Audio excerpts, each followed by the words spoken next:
Hello, everyone, and welcome to today's Google Search News. I hope life is treating you reasonably well wherever you are. My name is John Mueller. I'm your host today, here from Google Switzerland. Today, we have news about AI features in Search, Search Console, the robots exclusion protocol, and more. I know, there's so much about AI nowadays, and that can be a bit overwhelming. But this video is short, so please bear with me. And now, let's dive right in. First up, we have some new documentation about AI features in Search. To get it out of the way, your site doesn't need to do anything special, past being indexable to be eligible for AI features like AI overviews or the new AI mode. These features use a variety of techniques to better understand the queries that users are asking and to show a wide variety of links from the web. AI overviews have been sending users to a greater diversity of websites for help with more complex queries. AI mode is helpful for queries where further exploration, reasoning, or complex comparisons are needed. Our existing SEO guidance also applies to these features. There's no new structured data or a special file for LLMs needed. No need to revamp your content. Most likely, if you're watching this, your site is already set. The reason we're so explicit about this is that we regularly get questions and see posts about what you need to do for AI. That said, one effect worth mentioning is that we've seen that when people click to a website from search results pages with AI overviews, these clicks are of higher quality, where users are more likely to spend more time on the site. In practice, some sites might see users who are already more engaged when they reach the site from search, which might be visible in conversions, which you can track in website analytics tools. For all of the details and a lot more about AI in search and your website, check out our blog post and the documentation linked in the description. Taking a step back, AI or not, it continues to be important to build something unique, compelling, and of high quality on your website that users will find valuable. Look at the search results relevant to your site and consider where you can add unique value through features, services, products, or content. Give users a reason to visit your website, satisfy their needs, and encourage them to come back and recommend it to others.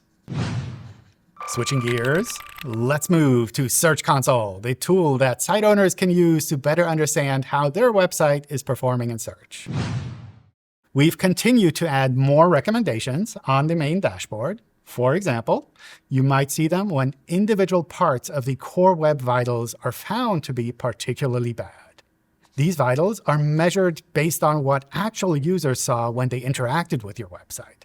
Bad values on some of these vitals can be very noticeable to users and discourage them from spending time on a website, so we want to let sites know when issues are found. We've also been experimenting with letting folks add annotations to the graphs shown in Search Console. These experiments are important to help us work out how, or if, a feature is useful. If you see experiments like these in your account, please give them a try and let us know how you find them. And over to the robots exclusion protocol, which includes robots.txt. Sites use this to tell crawlers, like search engines, and those who crawl for AI training, which parts of a website are allowed for crawling.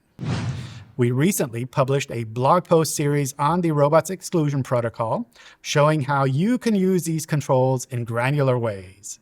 These settings are not new, but especially given AI crawling, it makes sense to understand how they work and how your site is using them. Let's shift to interesting articles from the SEO community. It's inspiring how vibrant, active, and sometimes creative the community is. I have two articles that I'd like to share with you. First up is Sally Mills asking, what are even log files and bots? Understanding how crawlers interact with websites is an SEO skill that won't go away as long as there are websites. Sally takes a look at crawlers and bots of various kinds and shows how you can find them in your website's log files. Her analysis is fascinating, so take a look. Next, we have Aleyda Solís with a comprehensive State of E-commerce SEO compilation. If you're selling something online, you'll find something insightful and actionable in this report. Like log files, e-commerce is also something that will remain relevant as long as people want to buy or sell things online. Check both of these out. The links are below. We're closing in on the end of this episode. Hang tight for another few short mentions. We launched many other AI features at Google I/O, including Project Mariner, an agent that can work for you. To me, AI agents are a fascinating look into a potential future. Will we see more of them? Time will tell. Since the last episode, we published YouTube videos on using Google Analytics with Search Console data and monitoring your site with Looker Studio. There's even a template that you can reuse for your site's data. And we've been visiting more places to talk with more folks about search. It's been great meeting you all in countries like South Africa, Spain, Brazil, even in New York City. We have more events lined up, so stay tuned. And finally, to get back to the topic of AI, there have been a lot of discussions about what to call the new type of SEO in a world with AI. Is it AI optimization, or AIO, generative engine optimization, or GEO, or, I don't know, perhaps LLM answer optimization? I'm in the camp of SEO remaining SEO, but I'd love your takes.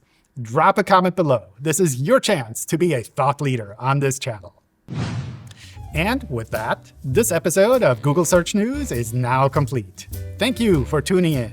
I hope this video was useful, and please add feedback and comments here. We read them all. If you subscribe to this channel, we'll let you know when another episode is ready. Bye!